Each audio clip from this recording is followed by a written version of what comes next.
അന്ന് രാത്രി അഞ്ചു ഉറങ്ങിയതേയില്ല. അന്ന് രാത്രി കൊണ്ട് അവൾക്കൊരു തീരുമാനം എടുത്തേ പറ്റൂ.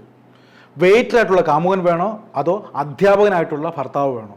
മിടുക്കിയായിട്ടുള്ള പെണ്ണുങ്ങൾ എന്തോ തീരുമാനം എടുക്കും, അധ്യാപകൻ തന്നെ വേണമെന്ന് അവർ ഉറച്ചു നിൽക്കും. പക്ഷേ ഇവിടെ അഞ്ചു എടുത്ത തീരുമാനം മറ്റൊന്നാണ്, അവൾക്ക് വെയിറ്ററായിട്ടുള്ള കാമുകൻ മതി. എന്തുകൊണ്ടാണെന്ന് അറിയാമോ? ഇഷ്ടംപോലെ സ്വാദിഷ്ടമായ ഭക്ഷണം അകത്ത് അടിച്ച് കയറ്റം. ഇവിടെയാണെങ്കിലോ ക്ലാസ്സോട് ക്ലാസ്, രാത്രിയും പകലും എല്ലാം ക്ലാസ് എടുപ്പ് തന്നെ. അതുകൊണ്ട് സ്വസ്ഥതയും കാണത്തില്ല. അങ്ങനെ അവൾ ആ തീരുമാനത്തിൽ ഉറച്ചു നിന്നു, അവൾക്ക് വെയിറ്ററായിട്ടുള്ള കാമുകൻ മതി. പക്ഷേ ഇവിടെ മറ്റൊരു കുരുക്കുണ്ട്. അധ്യാപകനാൽ ഭർത്താവിനെ എങ്ങനെ ഒഴിവാക്കാൻ പറ്റും? ഒഴിവാക്കിയേ പറ്റൂ, എങ്കിലേ കാമുകനെ സ്വീകരിക്കാൻ പറ്റത്തുള്ളൂ. അവൾ അതിന് ഒരു തീരുമാനം എടുക്കുകയാണ്, ഒരു പദ്ധതി തയ്യാറാക്കുകയാണ്. ഒരാളും പിടിക്കപ്പെടാൻ സാധ്യതയില്ലാത്ത തന്ത്രപ്രധാനമായിട്ടുള്ള ഒരു തീരുമാനം അവൾ അത് നടപ്പിലാക്കാൻ പോവുകയാണ്. എന്തായിരിക്കും ആ പെൺകുട്ടി എടുത്ത ആ പദ്ധതി അല്ലേ? ആ പദ്ധതി എന്താണെന്ന് അറിയുന്നതിന് മുമ്പ് തന്നെ നിങ്ങൾക്കൊരു ഗംഭീര ആപ്പിനെ ഞാൻ പരിചയപ്പെടുത്താൻ പോവുകയാണ്. നിങ്ങൾക്ക് എല്ലാവർക്കും ഓരോ ജോലി കാണും അല്ലേ? ജോലി ഇല്ലാത്തവർ കുറവാണ്. ആ ജോലിയോടൊപ്പം ഒരു സൈഡ് വരുമാനം കൂടി കിട്ടിയാലോ? അടിപൊളിയല്ലേ? അങ്ങനെ ഒരു വരുമാനത്തിൻ്റെ ആപ്പാണ് മാർക്കറ്റ് വൂൾഫ് ആപ്പ്. ഇത് ഇന്ത്യയിൽ തന്നെ വളരെ വേഗം വളർന്നു വരുന്ന ഗവൺമെൻറ്റിൻ്റെ അനുമതിയോട് പ്രവർത്തിക്കുന്ന ഒരു സെബി രജിസ്റ്റേർഡ് ആപ്പാണ്. ഇതെങ്ങനെ ഉപയോഗിക്കാമെന്ന് ഞാൻ കാണിച്ചു തരാം. ഞാൻ ഇവിടെ ലോഗിൻ ചെയ്തു. ഇതാണ് ഫോളോ ട്രെൻഡ് ഫീച്ചർ. ഇവിടെ റിയൽ ടൈം ട്രേഡുകൾ നിങ്ങൾക്ക് കാണാൻ പറ്റും. ആളുകൾ ഇതിനകം ലാഭം നേടിയ ട്രേഡുകൾ നിങ്ങൾക്ക് ഒരു ക്ലിക്കിൽ തന്നെ പിന്തുടരാം.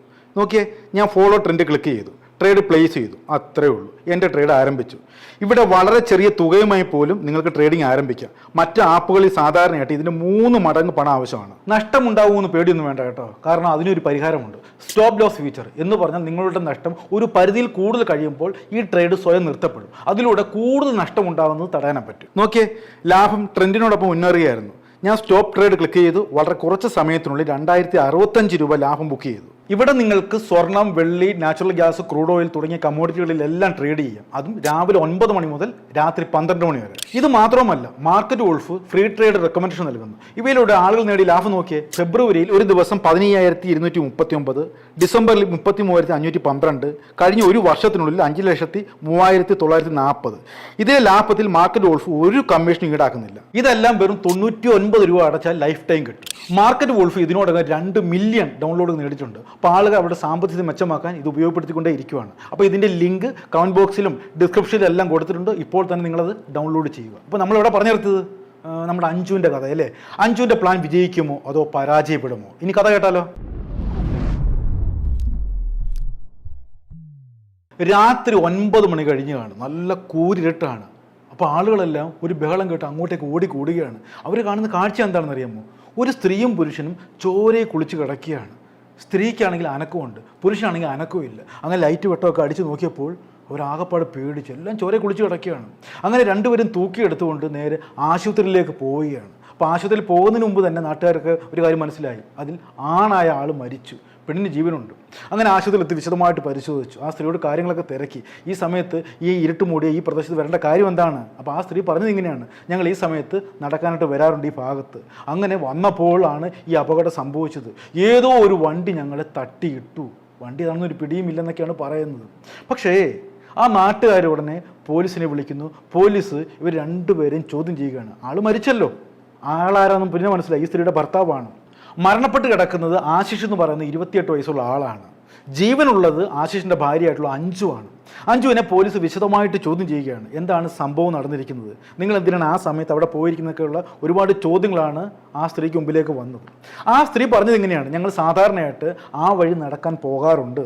അങ്ങനെ ഏതോ വണ്ടി ഞങ്ങളുടെ ബാക്കിൽ വന്ന് ഇടിക്കുന്നു, ഞങ്ങൾ മറിഞ്ഞു വീഴുന്നു, ഉടനെ എൻ്റെ ഭർത്താവ് മരിച്ചു പോകുന്നു, എനിക്ക് ഭാഗ്യം കൊണ്ട് ജീവൻ തിരിച്ചു കിട്ടിയെന്നൊക്കെയാണ് ആ സ്ത്രീ പറഞ്ഞത്. പക്ഷേ നാട്ടുകാരും ആ രണ്ടുപേരെ ആ റൂട്ടിലെങ്ങും കണ്ടിട്ടില്ല, നടക്കാൻ പോകുന്നത് തീരെയും കണ്ടിട്ടില്ല. പിന്നെ ഈ അപരിചിതമായിട്ടുള്ള സ്ഥലത്ത് ഇവർ രണ്ടുപേരും എന്തിനു വന്നു എന്നുള്ള ചോദ്യമാണ് ആദ്യമേ ഈ സ്ത്രീയോട് ചോദിക്കുന്നത്.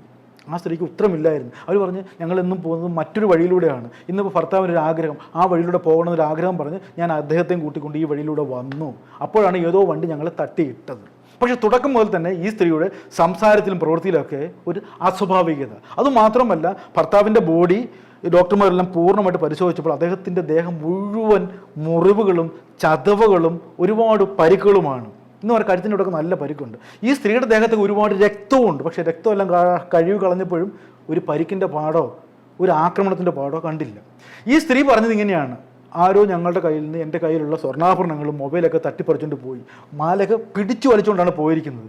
പോലീസ് അവിടെ പരിശോധിച്ചു. കാരണം മാലയൊക്കെ പിടിച്ചു വലിച്ചുകൊണ്ട് പോകുമ്പോൾ ഒരു പാട് എന്തായാലും കാണുമല്ലോ. അങ്ങനെ ഒരു പാടൊന്നും ഈ സ്ത്രീയുടെ ശരീരത്തിൽ എന്നും കാണാനില്ല. എന്ന് പറഞ്ഞാൽ ആ സ്ത്രീയുടെ ശരീരത്തിൽ ഒരു പാടിൻ്റെ അംശം പോലും ഇല്ല. ഭർത്താവിൻ്റെ ശരീരത്തിലാണെങ്കിൽ ഒരുപാട് പാടുകൾ. പോലീസ് വീണ്ടും ആ ഭർത്താവായ ആശിഷിൻ്റെ ശരീരം മുഴുവൻ ഒന്നുകൂടി പരിശോധിക്കുകയാണ്. അപ്പോൾ വീണ്ടും ഒന്ന് ഞെട്ടേണ്ട കാര്യം വരികയാണ്. കാരണം അദ്ദേഹത്തിൻ്റെ കഴുത്തിൻ്റെ ഇവിടെയൊക്കെ നല്ല പാടുകൾ, എന്ന് പറഞ്ഞാൽ നല്ലതുപോലെ ആരൊക്കെയോ അമ്മയ്ക്ക് പിടിച്ചതിൻ്റെയും ശ്വാസം മുട്ടിച്ചതിൻ്റെയൊക്കെ പാടുകളാണ് ഈ ശരീരത്തിലൊക്കെ കാണാൻ പറ്റുന്നത്. കുറേ എല്ലൊക്കെ ഒടിഞ്ഞ് നുറുങ്ങിയിരിക്കുന്നു. അതെങ്ങനെയാണ് സംഭവിച്ചിരിക്കുന്നത്? വാഹനത്തിൽ ഇടിച്ചതിൻ്റെ അപകടമല്ല, അല്ലെങ്കിൽ പരിക്കല്ല ആ ശരീരത്തിൽ കാണുന്നത്.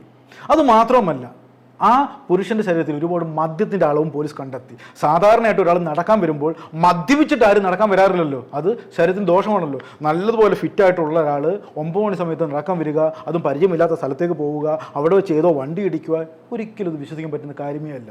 ആ സ്ത്രീയുടെ സംസാരത്തിൽ ആകപ്പാടെ ഒരു പന്തികേട്. അങ്ങനെ ആ സ്ത്രീ 10-21 വയസ്സേ ഉള്ളൂ, വലിയ കള്ളത്തരൊന്നും കാണിക്കാനുള്ള പ്രായമായിട്ടില്ല.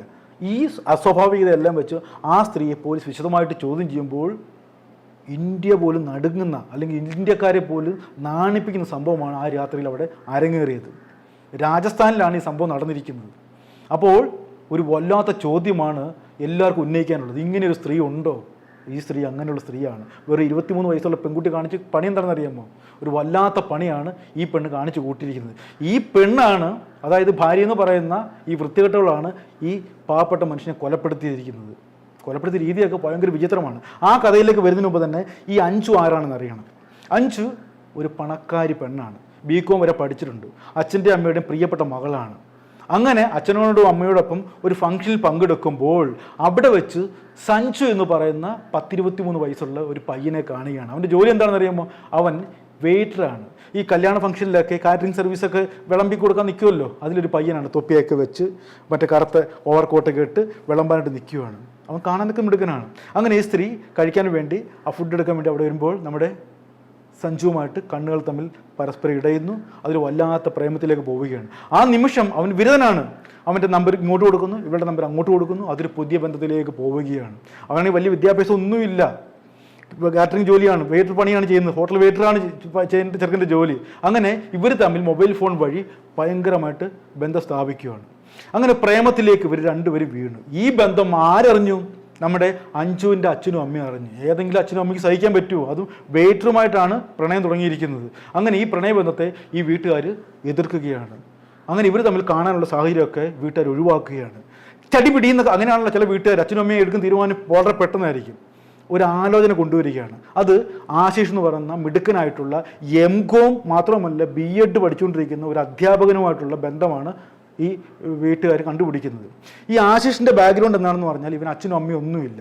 ഇവൻ്റെ അങ്കിളിനും ആൻറ്റിക്കും മക്കളൊന്നും ഇല്ലാത്തതുകൊണ്ട് അവർ ദത്തെടുത്താണ് ഈ പയ്യനെ വളർത്തുന്നത്.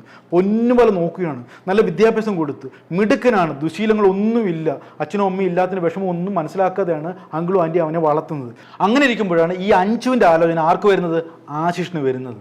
ഞാൻ ആദ്യമേ പറഞ്ഞു, ചെറുക്ക ഒരു പഞ്ചപാവമാണ്, പെണ്ണും കൊള്ളാം, പിന്നെ വിദ്യാഭ്യാസം BCom പഠിക്കുന്ന കുട്ടിയാണ്, കാണാൻ കൊള്ളാം, നല്ല സാമ്പത്തികമൊക്കെ ഉണ്ട്, രണ്ടുപേർക്കും അറിയാവുന്ന ഒരു കുടുംബം കൂടിയാണ്. അങ്ങനെ ചടുപടിയെന്നും പറഞ്ഞ് ആ കല്യാണം നടക്കുകയാണ്. ഈ പെണ്ണിൻ്റെ മനസ്സുപോലും ചോദിക്കാതെ, അറിയാമല്ലോ ഒരു വെയിറ്റർ പയ്യനോട്ടൊക്കെ ഇഷ്ടപ്പെടുമ്പോൾ അന്നത്തെ ആ സാമ്പത്തിക സ്ഥിതി വെച്ച് നോക്കുമ്പോൾ ആ അച്ഛനും അമ്മയ്ക്ക് ഇഷ്ടപ്പെടാൻ പറ്റിയില്ല. അങ്ങനെ ആ കല്യാണം നടക്കുകയാണ്. ഈ പെണ്ണിനെയും കൂട്ടിക്കൊണ്ട് നമ്മുടെ ആശിഷ് റാവേലി എന്ന് പറയുന്ന രാജസ്ഥാനിലെ ഒരു ഗ്രാമപ്രദേശത്തേക്ക് താമസം മാറ്റുകയാണ്. അവൻ പൊന്നുപോലെ നോക്കിയാണ്, പഠിപ്പിച്ചിട്ടാണ്. ഈ BEd പഠിച്ചുകൊണ്ടിരിക്കുമ്പോൾ തന്നെ ഒരുപാട് ടെസ്റ്റിലൊക്കെ അവനുണ്ട്. ഏത് നിമിഷവും അധ്യാപകനായിട്ട് ജോലിയും കിട്ടും. ഒരുപാട് ട്യൂഷനൊക്കെ എടുക്കുന്ന ആളാണ്. ആ ജോലി കൊണ്ട് കാത്തിരിക്കുകയാണ്, മിടുക്കനാണ്.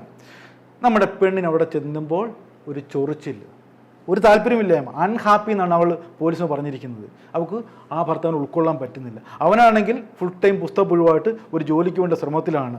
ഏത് സമയത്തും ജോലി കിട്ടും എങ്കിൽ തന്നെ സാമ്പത്തികമായിട്ടൊക്കെ അങ്കിളും ആൻറ്റിയൊക്കെ ഒരുപാട് ഉണ്ടാക്കിയിട്ടുണ്ട്. പക്ഷെ പെണ്ണ് അവിടെ നിൽക്കുന്നില്ല.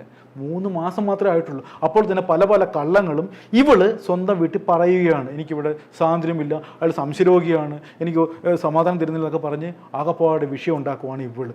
അച്ഛനും അമ്മയല്ലേ, ഒരുപാട് ദൂരത്ത് 230 കിലോമീറ്റർ ദൂരമാണ് ഇവളുടെ വീടും ഈ ചെറുക്കൻ താമസിക്കുന്ന ഈ വീടും തമ്മിൽ.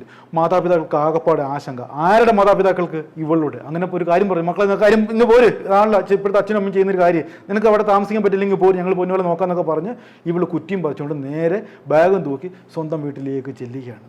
ഇവള് പോകുന്നത് മറ്റൊന്നിനുമല്ല, ഇവനെയെങ്കിലും ഒഴിവാക്കണം. ഇവൻ പാവാണെന്ന് ഇവർക്ക് അറിയാം, പക്ഷേ ഇവനെ വേണ്ട. ഇവളുടെ മനസ്സിൽ ആരാ? നമ്മുടെ വെയിറ്റർ ജോലിക്കാരനായിട്ടുള്ള സഞ്ജു. അപ്പോഴും സഞ്ജുവുമായിട്ട് ഇവള് ഓരോ ദിവസവും ചാറ്റ് നടത്തുന്നുണ്ട്, ഇവിടുത്തെ കാര്യങ്ങളെല്ലാം കൃത്യമായിട്ട് അറിയിക്കുന്നത്. മാത്രമല്ല പല രാത്രികളിലും ഇവനോടൊപ്പം കിടക്കാൻ പോകുന്നില്ല. തലവേദനയാണ്, പനിയാണ്, മറ്റേന്നൊക്കെ പറഞ്ഞ് അപ്പുറത്തെ മുറിയിലാണ് ഇവൾ കിടക്കുന്നത്. ഒരു രാത്രി പോലും ശാരീരികമായിട്ട് പോലും ബന്ധപ്പെടാൻ ഇവൾ അനുവാദം കൊടുക്കുന്നില്ല. അങ്ങനെ ആകെപ്പാടെ അറിയാലോ, സ്വാഭാവികമായിട്ട് 3 മാസമേ ഉള്ളൂ വിഷയം ഉണ്ടായി. അങ്ങനെ 2 പാത്രമായിട്ട് കഴിഞ്ഞിരിക്കുകയാണ്. ഇവള് സ്വന്തം വീട്ടിലേക്കും വരുന്നുണ്ട്. ഇതിനിടയ്ക്ക് ഇവള് സഞ്ജുവുമായിട്ട് ഗൂഢാലോചന നടത്തുകയാണ് ഇവനെ ഒഴിവാക്കാൻ വേണ്ടി. സഞ്ജു പറഞ്ഞു, ഞാൻ ഏറ്റടി ഇതല്ല, ഇതിനപ്പുറം നമുക്ക് കഴിഞ്ഞവനാണ് ഞാൻ എന്നൊക്കെ പറഞ്ഞ് അവൻ ആ പദ്ധതി അല്ലെങ്കിൽ ആ പ്ലാൻ തയ്യാറാക്കുകയാണ് ഇവനെ ഒഴിവാക്കാൻ വേണ്ടിയുള്ളത്. ഇവള് ആ പദ്ധതി അവിടെ ചർച്ച നടത്തി വിജയിപ്പിച്ചതിന് ശേഷം നേരെ ഈ റാവേലിയിലേക്ക് വണ്ടി കയറുകയാണ്. ഇവിടെ വരുന്നത് ഒരു പുതിയ നടിയായിട്ടാണ്. നമ്മുടെ ഇന്നത്തെ മലയാള സിനിമയിലെ നടികളെ പോലും കടത്തിവെട്ടുന്ന അഭിനയമാണ് പിന്നീട് അവൾ കാഴ്ചവെക്കുന്നത്. ഭർത്താവിനോട് ഭയങ്കര സ്നേഹം, എൻ്റെ പൊന്നിയാട്ടെ എനിക്ക് നിങ്ങളെ മനസ്സിലാക്കാൻ പറ്റാതെ പോയി, നിങ്ങളുടെ സ്നേഹമില്ലാതെ ഞാൻ അവിടെ വിമ്മിഷ്ടപ്പെടുക എന്നൊക്കെ പറഞ്ഞ് ഭയങ്കര നാടകം. പാവപ്പെട്ട ചെറുക്കൻ ആ കരച്ചിലിൽ വീണ്. പിന്നെ ഇവൾ ഓരോ ദിവസവും സ്നേഹം കൂടുതൽ അഭിനയിച്ച് അവൻ്റെ മനസ്സിലേക്ക് കയറുകയാണ്. ഇവനില്ലാത്ത ശീലമൊക്കെ ഇവനെ പഠിപ്പിക്കുകയാണ്. മദ്യപിപ്പിക്കാൻ പഠിക്കുന്ന ശീലമാണ് ഇവൾ ആദ്യമേ ചെയ്തത്. അവൻ അങ്ങനെയൊന്നും മദ്യപാനമൊന്നും ഇല്ലാത്തവനാണ്. വൈകുന്നേരം 2 ബിയർ എടുക്കുന്നു, 2 പേരും അടിക്കുന്നു, ഇവളെ അടിക്കുന്നതായിട്ട് അഭിനയിക്കുന്നു, ഇവ നന്നായിട്ട് ഇവളെ ഫിറ്റാക്കുന്നു. അതുമാത്രമല്ല പരിചയമില്ലാത്ത അല്ലെങ്കിൽ ശീലമില്ലാത്ത ശീലങ്ങളൊക്കെ ഇവനെ പഠിപ്പിക്കുകയാണ്. നടക്കാൻ പോകണം, വയറ് ചാടി. ദാമ്പത്യം വന്ന് ഏറ്റവും വലിയ കാര്യമുള്ള വയറ് തടസ്സമായി കഴിഞ്ഞാൽ പലതും പ്രശ്നമാണല്ലോ. അങ്ങനെ വയറ് ചാടിയെന്നും പറഞ്ഞ് നടക്കാൻ വേണ്ടി ഇവനെ നടത്തുകയാണ് രാവിലെയും വൈകിട്ടും എല്ലാം. ഇതിനൊക്കെ ഉദ്ദേശം മറ്റേതാണല്ലോ, ഇവള് പ്ലാൻ തയ്യാറാക്കിയിട്ടുണ്ട്, അത് നടപ്പിലാക്കണം. അങ്ങനെ രാത്രിയും പകലും ഒക്കെ ഇവനെ കൊണ്ട് നടത്തിപ്പിക്കുകയാണ്. അങ്ങനെ ദിവസങ്ങൾ മുന്നോട്ട് പോയി. ഇതിനിടയ്ക്ക് നമ്മുടെ കക്ഷി സഞ്ജു നാട്ടിൽ നിന്നും ഈ റാവേലിയിലേക്ക് വണ്ടി കയറി. അവൻ്റെ കൂടെ 2 സുഹൃത്തുക്കൾ കൂടിയുണ്ട്. അവർക്ക് കൊട്ടേഷൻ കൊടുത്തിരിക്കുകയാണ്. കാര്യങ്ങൾ നടത്തിയായി കഴിഞ്ഞാൽ ഇത്ര രൂപ തരാമെന്ന് ആ സുഹൃത്തുക്കളോട് പറഞ്ഞു. അങ്ങനെ ദിവസങ്ങൾക്ക് വേണ്ടി കാത്തിരിക്കുകയാണ് നമ്മുടെ സഞ്ജുവും. ഇവിടെ പദ്ധതി നടപ്പിലാക്കാനായിട്ട് അഞ്ജുവും. പ്ലാൻ നടപ്പിലാക്കാനുള്ള ദിവസം എത്തി. അന്ന് വൈകുന്നേരത്തോടെ ഭർത്താവിനെയും കൂട്ടി നടക്കാൻ ഇറങ്ങുകയാണ്. നടക്കാൻ പോകുന്നതിന് മുമ്പ് തന്നെ നന്നായിട്ട് മദ്യപിച്ചിട്ടുണ്ട് ഈ ആശിഷിനെ. കാരണം അതങ്ങനെയാണ്, ഒരു ഓളത്തിൻ്റെ പുറത്ത് നടന്നാൽ നല്ല സുഖമെന്നൊക്കെ പറഞ്ഞ് ഭർത്താവിനെ കൊണ്ട് നിർബന്ധിച്ച് മദ്യപിച്ച് ഇങ്ങനെ ലെക്ക് കെട്ടി നടത്തുകയാണ്. ഒരുപാട് ഇരുട്ടണം എങ്കിലേ കാര്യം നടപ്പിലാക്കാൻ പറ്റത്തുള്ളൂ. അങ്ങനെ ഇവർ സഞ്ചരിക്കുന്ന ഒരു പാത വിട്ട് വിജനമായിട്ടുള്ള ആൾത്തിരക്കില്ലാത്ത ഒരു വഴിയിലൂടെയാണ് ഇപ്പോൾ ആശിഷും അഞ്ജുവും കൂടെ നടന്നിങ്ങനെ പോകുന്നത്. അവിടെ ആര് കാത്തിരിപ്പുണ്ട്? സഞ്ജുവും അവൻ്റെ 2 കൂട്ടാളികളും. അങ്ങനെ പറ്റിയ സമയത്ത് പറ്റിയ സ്ഥലത്ത് 2 ഇരകളും വരികയാണ്. ഇനി പ്ലാൻ നടപ്പിലാക്കണം. ഇവന്മാരെന്താ അറിയോ, നേരെ ആ ഇരകൾക്ക് മുമ്പിലേക്ക് ചാടി പിടിക്കുകയാണ്. കയ്യിൽ കിട്ടിയത് ആരെയാണ്? ഒരു ആശിഷിനെ. അവനെ തലങ്ങും വിലങ്ങും മർദ്ദിക്കുകയാണ്. എന്ന് പറഞ്ഞാൽ കഴുത്ത് ഞെരിച്ച് ആ ഇരുട്ടിൻ്റെ മറവിൽ ആ പാവത്തെ നിർദ്ദയം കൊന്നുകളഞ്ഞു. മദ്യപിച്ച് ലെക്ക് കിട്ടിയിരിക്കുന്നവന് തടയാനൊന്നും പറ്റിയില്ല. അങ്ങനെ കഴുത്ത് ഞെരിക്കി ആ പാവത്തെ കൊന്നുകളഞ്ഞു. അതിനുശേഷം ആ വണ്ടി ഇവനെ ഇടിപ്പിക്കുകയാണ്. വണ്ടി ആക്സിഡൻറ്റിൽ ഇവർ പരിക്ക് പറ്റി അങ്ങനെ മരണമടഞ്ഞു എന്ന് ഉറപ്പിക്കാൻ വേണ്ടി വണ്ടി ഇവരുടെ ദേഹത്തൂടെ കയറ്റി ഇറക്കുകയാണ്. എന്നിട്ട് കുറേ രക്തമൊക്കെ വാരി ഇവളുടെ ദേഹത്തേക്ക് പൂശുന്നുണ്ട്. നമ്മുടെ ആശിഷിൻ്റെ ഭാര്യയുടെ ദേഹത്തേക്ക് പൂശുന്നുണ്ട്, അഞ്ജുവിൻ്റെ ദേഹത്തേക്ക്. അവളും ഇങ്ങനെ ബോധം കെട്ട് കിടക്കുകയാണ്. പക്ഷേ അതിനു മുമ്പ് തന്നെ ഇവളുടെ കയ്യിലുള്ള സർവ്വ സ്വർണ്ണങ്ങളും മൊബൈൽ ഫോണും എല്ലാം കാമുകനായിട്ടുള്ള ഈ സഞ്ജുവിന് കൊടുക്കുന്നുണ്ട്. സഞ്ജുവും കൂട്ടാളികളും ഓക്കെ എന്ന് പറഞ്ഞ് സന്തോഷത്തോടെ അവർ ആ ഇരുട്ടിലേക്ക് ഓടി മറയുകയാണ്. പിന്നീട് ഈ സ്ത്രീയുടെ ബഹളവും ഞെരക്കവും എല്ലാം കേട്ടുകൊണ്ട് നാട്ടുകാരിൽ ഓടിക്കൂടുന്നുണ്ട്. അപകടം നടന്നു എന്ന് പറയുന്നു. ഇവരെ താങ്ങിയെടുത്തുകൊണ്ട് ആശുപത്രിയിലേക്ക് കൊണ്ടുപോകുന്നു. പക്ഷെ എന്ത് ചെയ്യാനാ, 23 വയസ്സുള്ള അതിബുദ്ധിശാലിയായിട്ടുള്ള ആ പെൺകുട്ടിയുടെ പ്ലാനെല്ലാം പൊളിച്ചടിക്കുക. ഒന്നാമത്തെ കാര്യം ആ സ്ഥലത്തിൻ്റെ പ്രത്യേകതയാണ്. അവിടെ ആരും അങ്ങനെ നടക്കാൻ പോകാറില്ലായിരുന്നു. എന്തുകൊണ്ട് ആ സ്ഥലത്തേക്ക് വന്നു? മദ്യപിച്ചിട്ട് ഒരാൾ നടക്കാൻ ഇറങ്ങുമോ? രണ്ടാമത് ആ സ്ത്രീയുടെ ദേഹത്ത് പരിക്കുകളൊന്നുമില്ല. ഇവൻ്റെ ദേഹത്ത് പരിക്കുകളുണ്ട്. പ്രത്യേകിച്ച് കഴുത്തിന് ഇറുക്കി കൊന്നതിൻ്റെയൊക്കെ അടയാളങ്ങളെല്ലാം ഉണ്ടായിരുന്നു. ഈ ചോദ്യം ചെയ്യലെല്ലാം കൂടി ആ സ്ത്രീയെ കുടുക്കുന്ന ഒരു കാഴ്ചയാണ് പിന്നീട് കണ്ടത്. ഈ കേസ് പോലീസ് വളരെ പെട്ടെന്ന് തന്നെ തെളിയിച്ചൊരു കേസാണ്. കാരണം തെളിവുകളെല്ലാം അവിടെ തന്നെ ഉണ്ടായിരുന്നു. ഒന്നാമത്തെ കാര്യം, വളരെ കുറ്റകൃത്യങ്ങളൊന്നും ചെയ്യാത്ത ആ പെൺകുട്ടിയുടെ വായിൽ നിന്ന് തത്തമ്മ പറയുന്ന പോലെ എല്ലാ കാര്യങ്ങളും പോലീസിന് മുമ്പിൽ ആ പെൺകുട്ടി ഏറ്റു പറഞ്ഞു. അങ്ങനെ ആ മൊഴിയുടെ അടിസ്ഥാനത്തിൽ പെൺകുട്ടിയെ ആദ്യം തട്ടിയകത്തിട്ടു.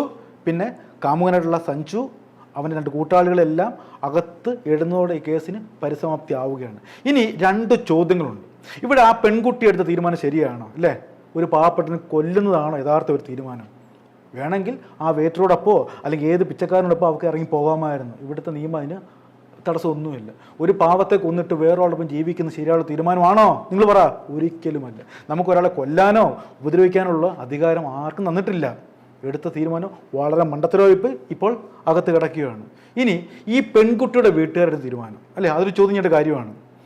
നമുക്ക് വേണമെങ്കിൽ പറയാം ആ വെയിറ്ററോടൊപ്പം പോകാൻ സമ്മതിച്ചായിരുന്നെങ്കിൽ എന്താ ഈ പെൺകുട്ടിക്ക് ദുരന്തം വരുമായിരുന്നു എന്നൊക്കെ ചിന്തിക്കാം. പക്ഷേ അവനവൻ്റെ നേർക്ക് വരുമ്പോഴേ അതിൻ്റെ ബുദ്ധിമുട്ട് അറിയത്തുള്ളൂ. ഒരു വെയിറ്ററോടൊപ്പം ജോലിയില്ലാത്ത അല്ലെങ്കിൽ വിദ്യാഭ്യാസം ഇല്ലാത്ത ഒരുത്തനോടൊപ്പം ഇറക്കി വിടാൻ ഏതെങ്കിലും മാതാപിതാക്കൾ അംഗീകരിക്കുമോ? അത് അനുവദിക്കുമോ? ഒരിക്കലും സംഭവിക്കത്തില്ല. അവരുടെ ഭാഗത്ത് ശരിയാണ് അല്ലേ? ഇനി ശരി ചെയ്ത് തെറ്റേത് അതെല്ലാം അവനെ ആശ്രയിച്ചിരിക്കും. എന്തായാലും എനിക്ക് ഒന്നേ ഉള്ളൂ പറയാൻ, സ്വാഭാവികമായിട്ടും നമുക്ക് നമ്മുടെ എത്രയോ വർഷം ജീവിക്കേണ്ടതാണ് നമ്മുടെ ഇണ അല്ലേ? അപ്പം സ്വഭാവമായിട്ടും അല്ലെങ്കിൽ ശാരീരികമായിട്ടും അല്ലെങ്കിൽ വിദ്യാഭ്യാസപരമായിട്ടും നമുക്കൊപ്പം നിൽക്കുന്ന ഒരു ഇണയെ നമ്മൾ തിരഞ്ഞെടുക്കണം. ഏറ്റക്കുറച്ചുകൾ പിന്നെ ഉണ്ടായിട്ട് ചോദിച്ചിട്ടൊന്നും ഒരു കാര്യമില്ല. അപ്പോൾ നമ്മൾ ആദ്യമേ നമ്മുടെ ഇണയാവാൻ പോകുന്ന അല്ലെങ്കിൽ പങ്കാളിയെ പറ്റി ഒരുപാട് പഠിക്കണം. നമ്മുടെ സ്വഭാവത്തോടൊപ്പം ചേരുന്ന ആളാണോ, അത് കുഴപ്പക്കാരനാണോ എന്ന് ഒരുപാട് പഠിച്ചിട്ട് വേണം നമ്മളൊരു ഇണയെ തിരഞ്ഞെടുക്കുക. ഇല്ലെങ്കിൽ ഇത്തരത്തിലുള്ള ജീവിതം മേപ്പോട്ട് ഗോവിന്ദ എന്ന് മാത്രമേ പറഞ്ഞുകൊണ്ട് നമുക്ക് അവസാനിപ്പിച്ചാലോ? നന്ദി, നമസ്കാരം.